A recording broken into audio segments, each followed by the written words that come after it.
live. We are. Hello. Hi. Hi, good afternoon. Thank you for joining us. Yes, another live stream. It's been a while since It's been a long have time. done a live stream. I think Christmas was our last one. Was it really? Mm-hmm. Where we sang. That's right. Yeah.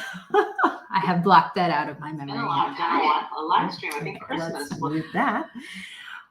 Okay. So what are we talking about today? Well, today we're talking about immersion in a language sense. So why don't you define for us what that means? Immersion is living in a place where they speak the target language that you are learning. So if you are learning Spanish, an experience in Spain would be immersion. So you're surrounded by the language. Can we have an immersion experience without living there? Without living in a different country? Oh, yeah. In fact, during college, I would work at a language camp in northern Minnesota. And it was Norwegian immersion. Nice. So we created the whole immersion, the whole experience. Everything was in Norwegian. Yeah. So it's basically being surrounded by the language. Exactly. Right. All of your dealings, all of your interactions are in that language. That's the immersion aspect of it. Correct. Okay, cool. Well, people talk about immersion and they recommend it as the way to truly learn a language. Right. Yeah, there's a lot of talk about immersion. Some people think it's the only way to learn a language. And that's what we want to discuss. So we have both lived in that kind of situation, and we're going to have two guests who have also learned and lived in immersion. And yeah, so the question is this the way? Is this like the path to learning a language? Right. I think it's part of a path. I think we're both of the opinion that immersion itself is not enough. So if you're not also focusing on learning the language, learning vocabulary, learning how the grammar works, getting lots of input in that language, comprehensible input. So I could go to Italy and just be surrounded by Italian, but if nothing is comprehensible to me, then I'm really not learning anything, right? Yeah. Right. So, just hearing a language every day, all day is not enough to actually help you learn it. And the truth is, in these immersive experiences, there is a lot of overload. It can be extremely overwhelming. Very tiring. Yeah. Especially at the beginning when, you are having everything is a challenge. Even going, the simplest things, going to the grocery store, having a chat with someone, asking a question, you have to think about, okay, how do I say this? Are they going to understand me? How do I act it out if I can't find the words I'm looking for? So it is really overwhelming. And thinking about this, we wanted to share a few idioms that are related to dealing with the immersive living experience. That's right. Okay, so the first idiom is putting the cart before the horse. Okay, so we have a great picture. Sam found this image. I made that image. You made this image. I made it. I am so impressed. Yes, thank you. Very cute. Okay, so we have a horse standing behind a carriage or a cart. And this idiom means you are doing something out of order. So whereas learning a language, first you need to learn some words, learn some grammar, get some kind of idea of how it works before you can have a conversation with someone, for example.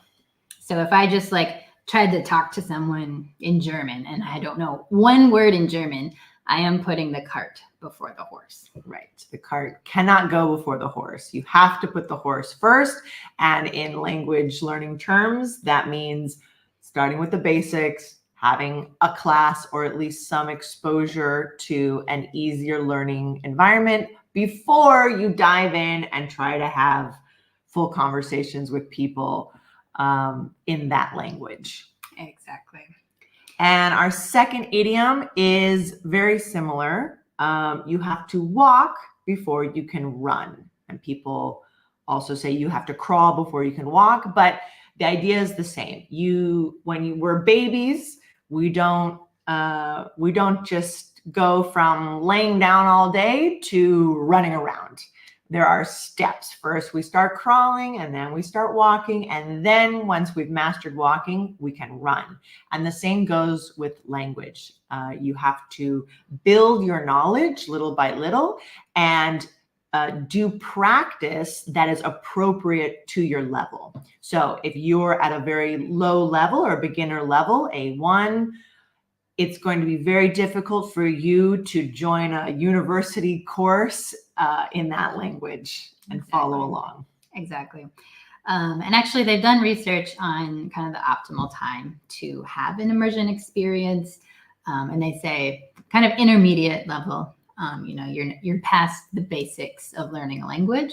And then that's a good time to throw yourself into an immersion experience, which makes sense to me.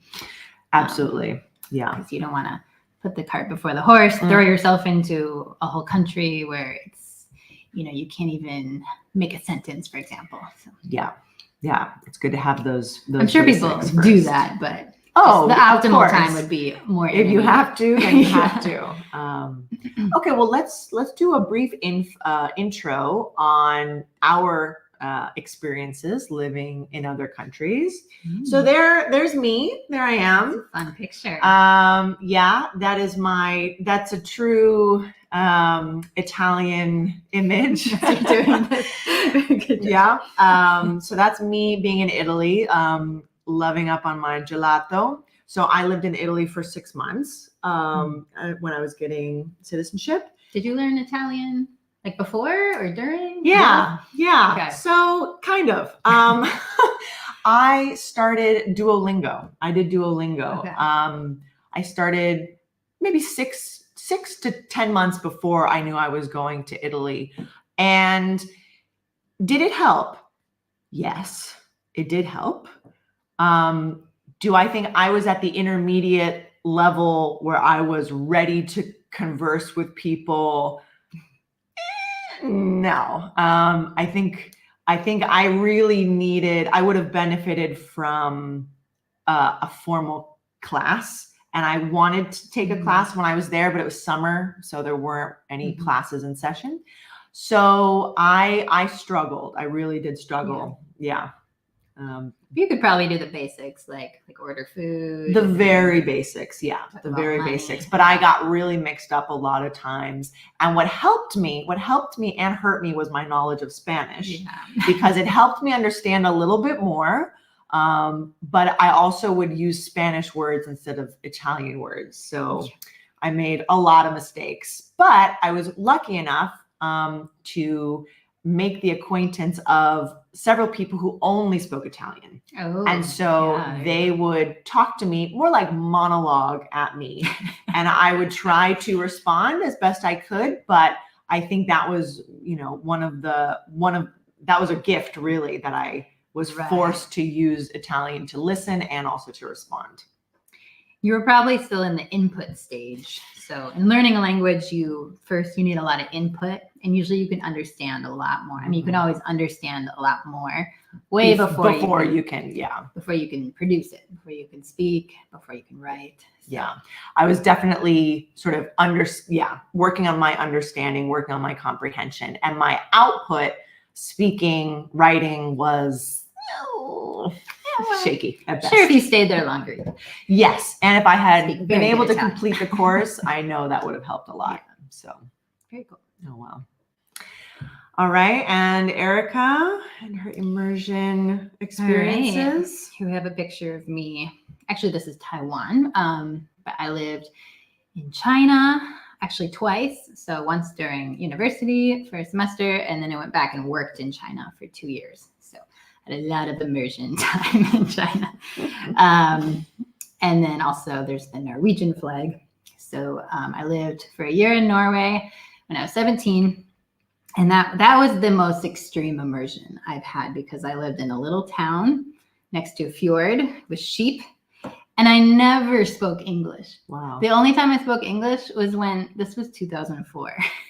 I called my family with the landline like every 2 weeks. Wow. And like, I could barely speak English. Like I was like speaking really slowly in English because I never spoke English.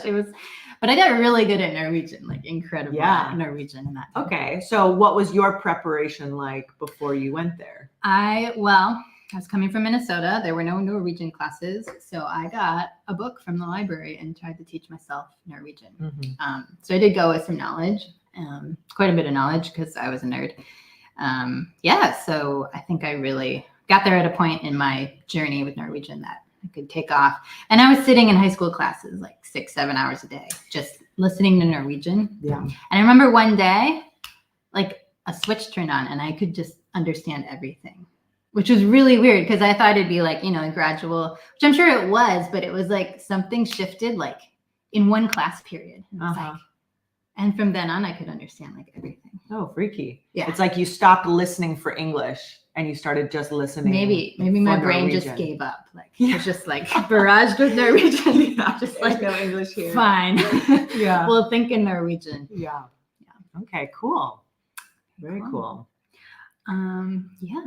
All right. Well, I think, what are we doing on time? Yeah. I think we're ready to start our interview with our guests. All right. If our guests are ready. Let's get them on. I see join them. us. They're backstage. Ooh. We've got Exciting. Francesca and Berto. Hi, guys. Hi. Hi, everybody. Awesome. Welcome. So I think we'll start with your introductions. Okay, so let's talk about Berto first. Tell us a little bit about your experience, where you lived, and we're talking also about how we prepared before that experience, what language we already knew. Okay, so I've been to the US like from in the academic year 2022, 2023, and I was at the college, I don't know, Holy Cross College in Worcester, close to Boston, and I was there like as a teacher assistant, Spanish, and what did I do before? I did my degree in English, and also I need to show them that I had some preparation, like some pedagogical preparation. So that mix was needed in order to go there. Okay, great. Very good. And we know this picture is from the US because we can see the football goalpost, the American football goalpost in the background. We know it's not Europe because yeah, that was and was that at the university? Yeah, it was there when I started playing. So that was my second tournament. So yeah. Very cool. Excellent. Yeah, you mentioned you learned a lot of ultimate frisbee vocabulary.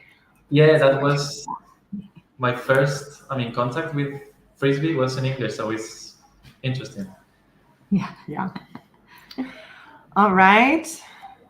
And Francesca, tell us a little bit about your experience living abroad and living in immersion situations. Yeah, so actually the first experience abroad was actually in Spain. I did an Erasmus year in 2013-14. I went to Alicante for a whole year. And then I went back to Italy and then did another Erasmus program that was just 3 months, but in London, which was not that hard, like language-wise, but maybe culture and weather-wise, definitely. And then I decided to come back to Spain. Been living here since 2019. So it's cool. I think the most challenging part was getting ready for the Erasmus year because like I had to take my exams. I was in my fourth year of medical school. I had to take exams here in Spain in Spanish. So Oh, all of a sudden it wow. was like I don't need to just be able to communicate. I have to take exams in that language.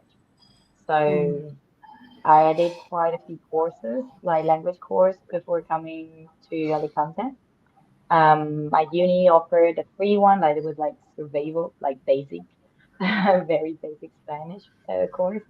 Then I studied a bit on my own with maybe some exercise books. I had some private classes with a friend of mine during the summer. And then when I arrived in Alicante, they offered us a Spanish course for foreign students. And it was just foreign people, and we were forbidden to speak English. Because of like Yeah. at the beginning, I was in a I think it was C1 course. Everybody was German. Everybody was either speaking German or English between themselves. So they moved me to the B2, and there we had a bit more mixed nationality. So we had so many Germans, but then there was a Finnish, a few other Italian, a Polish girl, and so the common language had to be Spanish. And that's how I got to immerse myself into Spanish culture. Great. Did we say where they're from? No, Did we did not. We did not. Maybe we should. So Francesca is from Italy and Berto is from Spain. Yes, sorry, we forgot to mention that. Side note. Okay, so our big question of this live stream is immersion, is living in these places enough to help you get better? Is the simple fact of being there, living there, doing your day-to-day stuff in that language, is that enough?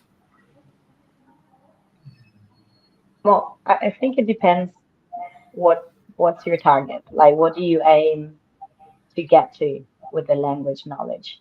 Um, so I can show like an example from my own life. When I arrived in Alicante, I did all these courses and I kept doing the Spanish course the first 3 months, um, while at the same time trying to stay with as many Spanish people as possible. So, for example, I would avoid all Italians.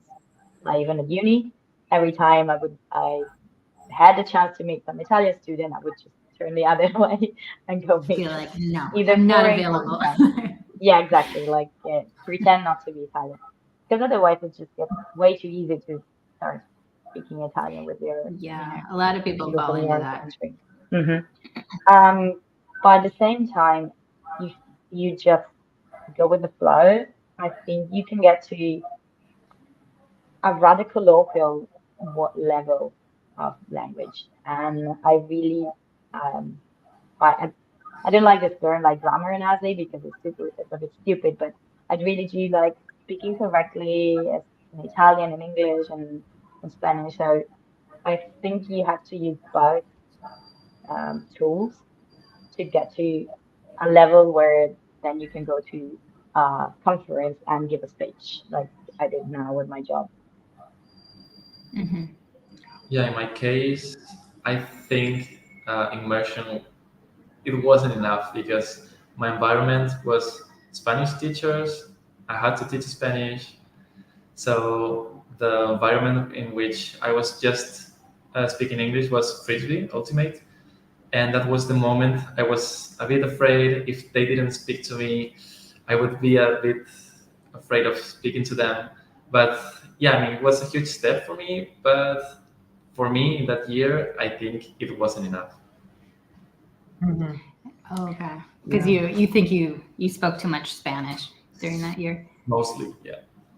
Yeah, I relate to that because when I first came to Spain, I was an English teacher, and my friends, I had a group of friends who were foreigners, who were expats. So in my social life, I spoke very little Spanish.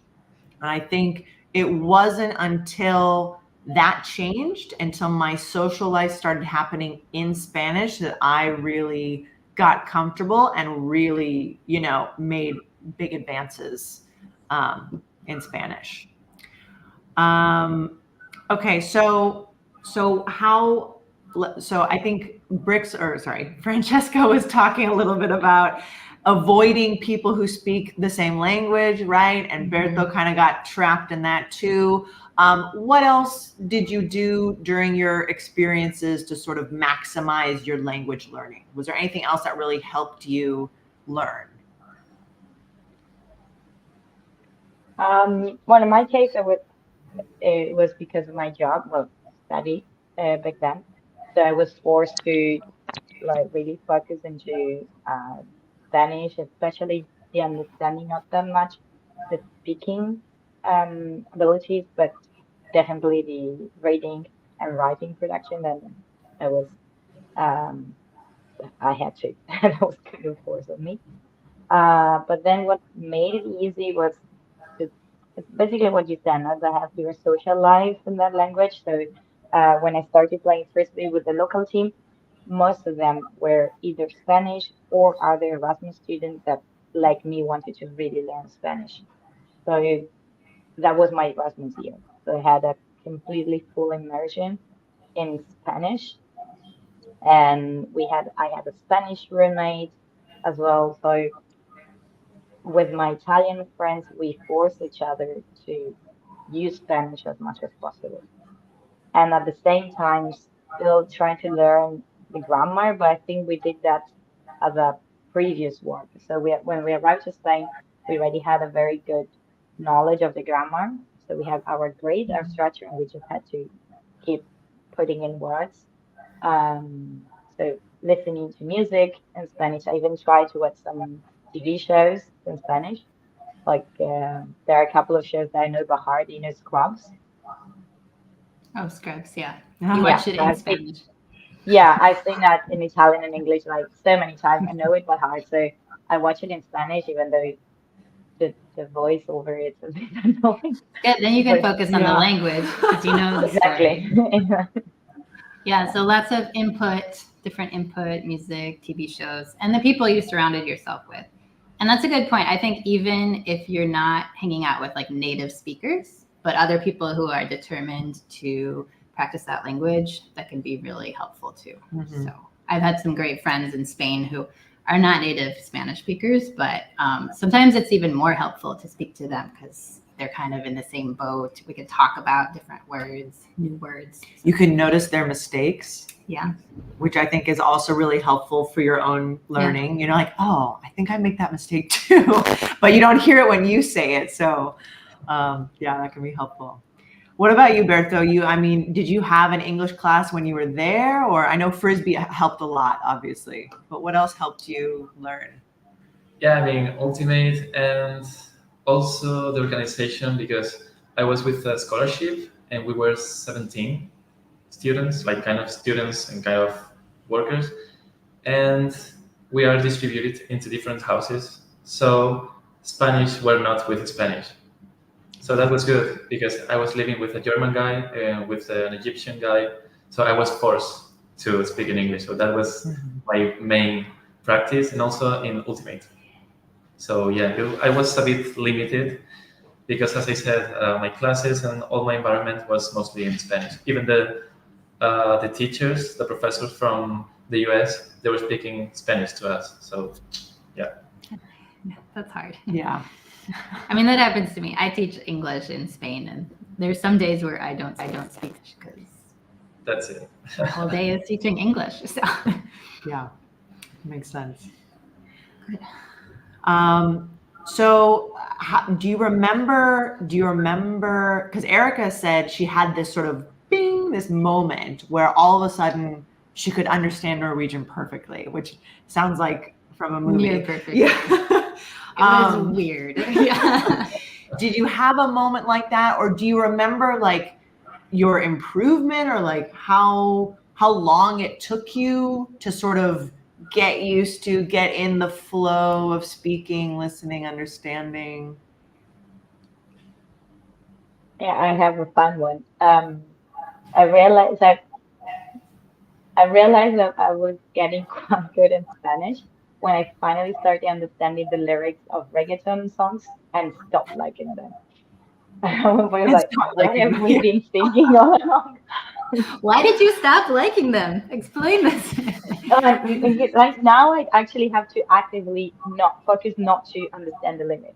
Like I have to actively forget about the lyrics, and then I can enjoy the rhythm and music. But I remember this moment that we were out dancing, and then we were singing along, and then all of a sudden I discovered like, wait, what did we just say? You're like, oh, So that I don't like that. Yeah.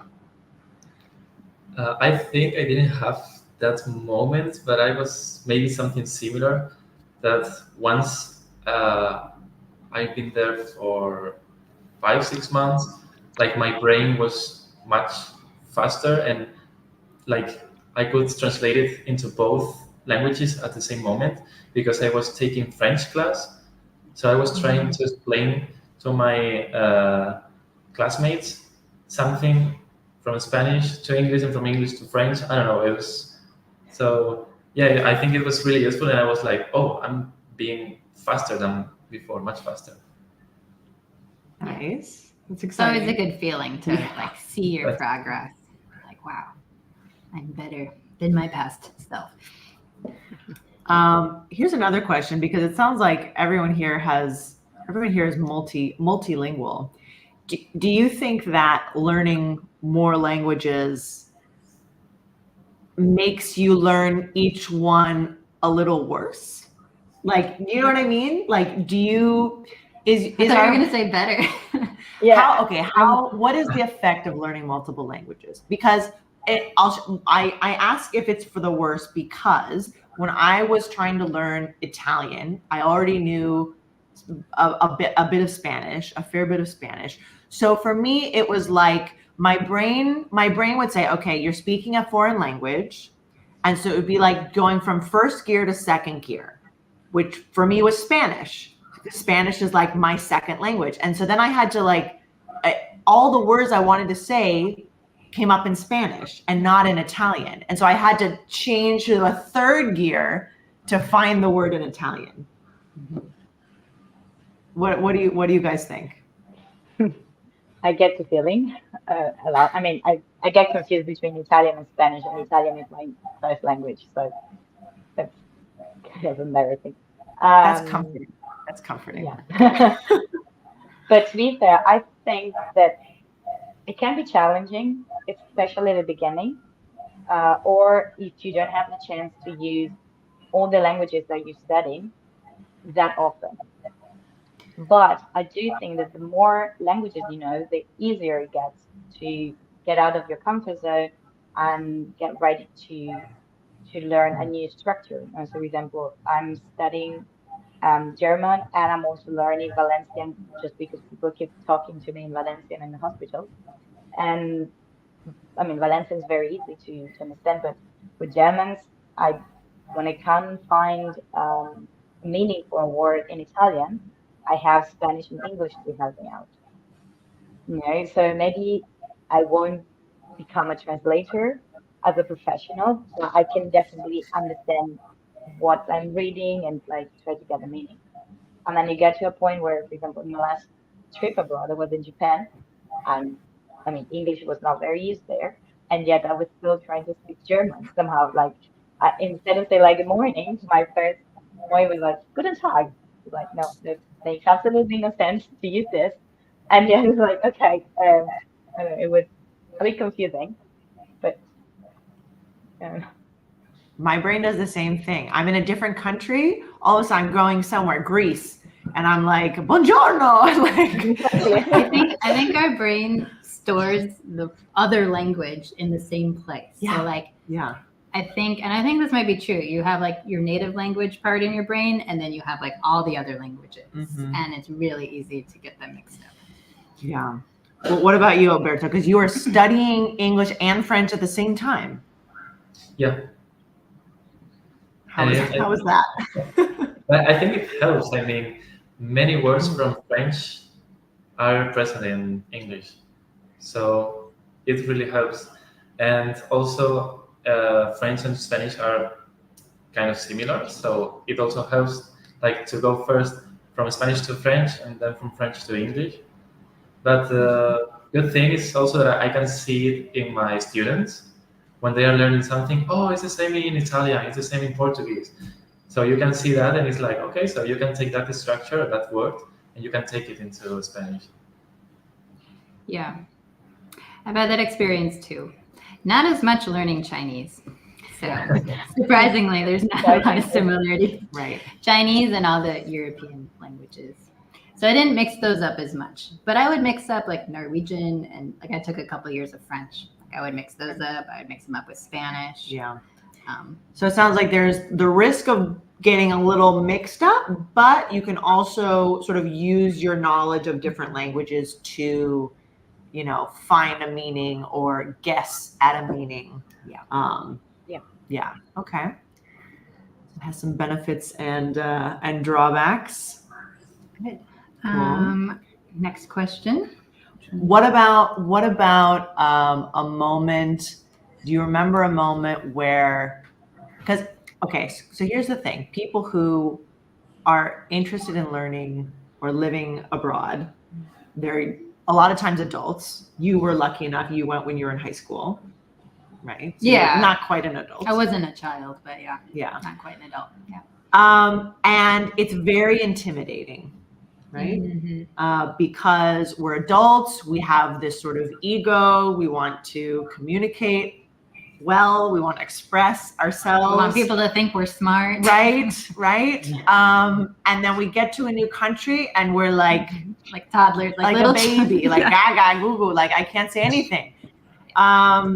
So yeah, how did you deal with that feeling of like, oh, like Humiliation. like Berto, you mentioned at frisbee practice, at ultimate practice, you were kind of scared that people would talk to you.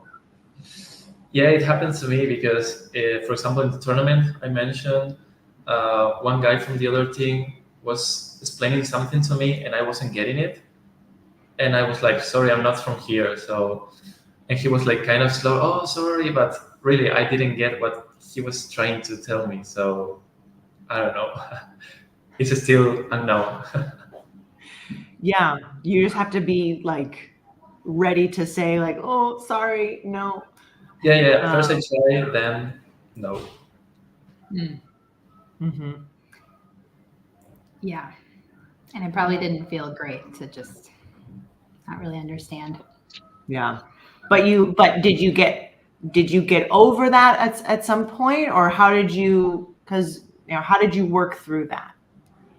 Oof. I mean, yeah, just speaking to my teammates, and they were just trying to explain me what was going on. And yeah, then I was able to explain what happened or what happened to me with a rival, let's say. So yeah, little by little, it got better. Mm-hmm. Yeah, having someone that you trust. Yeah, that's it. Because when a native speaker is talking to you so fast, and you are like, oh, you're blocked. So yeah, and people say there's a difference, like maybe non-native English speakers are all talking together just fine, they're comfortable, and then a native English speaker comes in and everyone's like, they kind of freak out because it's a different level, and they feel like if they're not perfect, they'll be judged. Yeah. What do you think about? Do you have that feeling, Francesca? Actually, like with the last thing that Erica said, I can relate to that. When I went to London, which was a bit absurd because I had already been living abroad in Spain. I've been studying English all my life. Like I was, I think, 6, 7 year old when I started studying English, and like it's still my favorite language.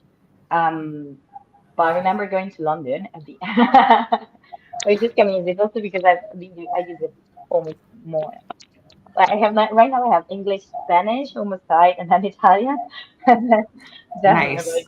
I'm very For Italian. For Italian. yeah, I just don't use it that much. La lingua Uh, materna. yeah, but I remember when going to London, as mentioned, like I was feeling quite comfortable with English, but yet had this still fear of not understanding what they were saying because it's British and it's London. And I remember my department, out of 7 people, they were from 6 different countries where we speak Spanish. So that we had people from India, people from Malta, people from UK. So everybody had a different accent. Everybody was speaking at their own speed. And I remember the first days it was a bit struggling. I was like, what? Like, yeah, I did some um, like some moments where I might have looked like a bit stupid because they were asking me questions that were very, very silly or things that I knew medical wise, but since I couldn't understand the question, I have no idea what you're talking about. And then I saw it written, I'm like, of course I know what you're talking about. It was just yeah, they of trust maybe and try to find some people where you're comfortable with to say, huh, many times. Like that happened to me with some Frisbee friends that they knew like they had to either speak a bit slower and louder or repeat 2 or 3 times at the beginning. And that helped me go over the shame of not being able to understand. Yeah, I think I feel this. I mean, I with when I was 18, I went to Malta for 2 weeks to learn English because yeah, at high school you think you know or you know in Spain the level is not that good. So when I went there, yeah, it was terrible. I was living with a family, a Maltese family, but there were also a guy from Belgium, a guy from Italy, a Ukrainian, a Chinese, and then me. And yeah, they were very patient. But yeah, I was trying, I was like a baby. I was trying to say word by word, and I was like, oh no, this is wrong. Oh no, I made that mistake. So it was continually like this. And then years later, because yes, I said I did my degree in English, but you never have the opportunity to speak in English. So like 3 years ago, I went to Iceland for an internship, and it was the same. I had friends; they were speaking so fast, and I was still like, "Oh, I haven't spoken English in a while." So she was laughing at me. I mean, one of my best friends, she was very nice and she was very patient, but when I made a mistake, she was laughing at me, and I was like, "Oh no." That didn't help your self-esteem. Yeah. Um, So we completely agree. Practicing the language you want to learn is a huge part of really feeling comfortable with that language. That's why we offer, quick plug, conversation classes. Oh my God. Take a conversation class with us. Join today. Practice. It's going to be a good price. A very good price. €7 a class For an hour. or 4 classes for €25. So Yes. send us a message. Link WhatsApp, in email. bio. Yeah, Link in the description. Come talk to us. Yeah. But it's interesting, this fear of speaking with native speakers. Yeah, I get it. I think, I mean, I get it, but also, don't you think that native speakers are the ones who are best going to understand you? It depends on the native speaker. I have some members who, like, if someone has an accent that's too strong. they're like, Really? yeah, I mean, I think also as an English teacher, I'm really used to different accents. And Right. so I can make the leap like, oh, they mean this. But some people, they only talk to other native English speakers. So they're not used to. I just feel like, you know, when you grow up with a language, I just think it must be it's impossible to not hear that language with other accents in movies, at least. No, I don't know. Depends on where you are. I guess it depends. But I think, you know, I think native speakers understand me a bit better, honestly, than, you know, than somebody who's, although it is very frustrating. Maybe you guys have had the experience when I start speaking, this has happened to me in Spain. I start speaking in Spanish, and maybe I make like one little mistake, right? And the person recognizes that I'm not a native speaker, and what do? Speak English. They switch to English, and I'm like, come on, yes, In Spanish. yes. Okay, interesting. And you know what I do? What do you I do? continue in Spanish Good for you. because I'm like, no. I knew the French were famous for that, but Yeah. I don't think that usually doesn't happen to me in Spain. Yeah, It that's happened. the same. I think people are very excited for the opportunity to practice their English. Yeah. I think they're like, ooh, but usually my Spanish is better than their English, Right. or at least I'm just not willing to give it up. I'm like, no, we will speak Spanish. Depends on the context, and like when I was in China, no one expected me to speak Chinese, Mhm. so I could do no wrong. Like I would be like "ni hao," and they're like, "Wow, you're Chinese! Yeah. It's amazing." I'm like, I said hello, but and then one of my classmates he's Hmong, so he's very Asian looking. I mean, he could be Chinese. He would speak Chinese, and they're like, "What's wrong with your Chinese?" You know. So just based on looks, people make judgments like Yeah. if you should be able to speak. So probably people look at you and they think you're Spanish and expect you to speak like a native speaker. I don't think they look at me and assume that. They're like, oh no, I'm gonna have to speak English with this blonde girl. Probably. Do you remember a mistake you made when you were living abroad? Do you remember one time where you were like, oh God? Yeah, so there's a lot of false friends between Italian and Spanish. A lot. Like False friends, you can yeah. you can't make a list of it because there are just way too many. What is it? Can you explain what a false friend is? Yeah, so they're basically their words are similar, or they sound similar to you in your own language, but they mean completely different things. So a very easy and innocent one is like burro, which in Spanish means a donkey, but in Italian means Butter. So, but I mean, you can get it out of the context, and of course, you don't want to spread a donkey on your back. So, Yeah. more or less, you can. Or someone says, figure pass out that there's me. something wrong. They're not saying pass me the donkey. No, they're saying Exactly. pass me the butter. Exactly. But there are some that are more subtle and that there are pun intended that if you're not native, you don't understand. And this is like with the verb run in Spanish. So one thing is correr and one thing is correrse. So Yes. one means to run and one means to come after sex. I Have an had no orgasm. idea that there was just this tiny difference. And so I remember we were playing a frisbee game, and I yelled at someone like, I wanted to say like, well run, like that was a nice run that you did. It came out wrong, and I realized because everybody just started laughing, and I was like, what did I say?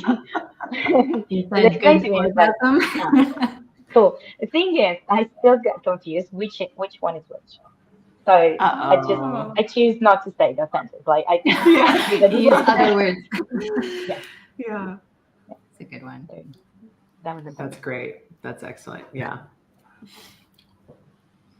I mean, it What about you, happens. Berto? Same mistake, different years. As I told you, when I was in Malta, they needed to test my level because one is the written one and the other one is the oral one. And I was trying to explain that I was doing something when I was young. And I was like, yeah, since I'm a child and I was 18 years old. And one of the examiners was like, well, yeah, you are. And the other examiner was like, come on. So, and then it happened to me again in Iceland with my friend that I told you. Yeah, blah, blah, since I'm a child. And she was like, what? And I was like, oh, again, not again. So the deja vu was real. Berto the child. Yeah. They make for good stories. They do. Those mistakes. Yeah. So. I think I've told my story, my mistake story, but it's like ingrained in my brain. I'll never forget. When I got to Spain, I was looking for the police department because I had to do some paperwork. So I found this place, and it was called Poli, and I was thinking, okay, police, perfect. Deportivo, department. And so I go inside, and the nice man inside was like, no. And he took me outside and he pointed me, where to go. I was in the wrong place. Well, I think I didn't realize it for months. And it took me months to realize that polideportivo means multi-sport. It was the sport complex. It was like the basketball court. And I had been going in there asking about my foreigner papers. Totally love it. Great. That's a great one. Yeah. Mistakes. Oh, yes. You just have to embrace the mistakes, I think. You just have to say, yeah, I'm not good at this. You gotta put yourself into beginner mindset and be able to laugh at yourself. I know my university Chinese classes, I made my best friends in college there because we were humiliated together like day after day. We had Chinese class every day. We had to try to make the tones, and we're all just like, it was so fun and so embarrassing and ridiculous. A bonding experience. Yeah. So let's finish with some advice. So what advice do you have for someone who's preparing to go live in an immersive situation? Could be preparing, or maybe when they get there, what would you recommend they do? Either way, before or during. Can I go first? Yeah, go ahead. Okay. To me, what really helped was to get my basics done, like get my grammar. You don't have to get to a super deep knowledge of grammar, but enough so that you can speak like present, future, and slow past. Like this main big boxes of concepts and communication. And try to find maybe someone in the same situation as you are. Like with natives, of course, they can understand you better. They can tell you more English, but they have to know your language as well. So that's maybe not always the case. And it's always going to be easier for them, and it maybe get tired. But if you find someone else like you're, like maybe from a different country than yours, then you can share that feeling and you can help each other, both from an emotional point of view and a language point of view. And then try to listen and watch as much as you can in the language, and it gets growing. I would say, I think it's a difficult thing, but just watching series, I would prefer to understand language rather than speaking it, because if you speak it but you don't understand what they are saying to you, maybe it doesn't make that sense. But if you understand and you can try to make gestures or just the basic vocab, maybe you are able to communicate. And then just to make mistakes and don't be afraid, because the mistakes of today will be the success of tomorrow. So Mr. Wonderful. Spoken like a language teacher. Totally. It's true, and it's like scientifically proved. Like the mistakes of today, yeah, your brain will be getting it, and then will be like, oh no, this is not correct. So yeah, I think that's the key. Yeah. And when you make a mistake and maybe someone corrects you, you have kind of an emotional connection to that and a memory, right? You're like, oh, I was there and this person corrected me. So it's easier to remember it after. That's it. Just today happened to me in class. So yeah. Yeah. That's excellent. Very cool. Love that advice. Thank you so much.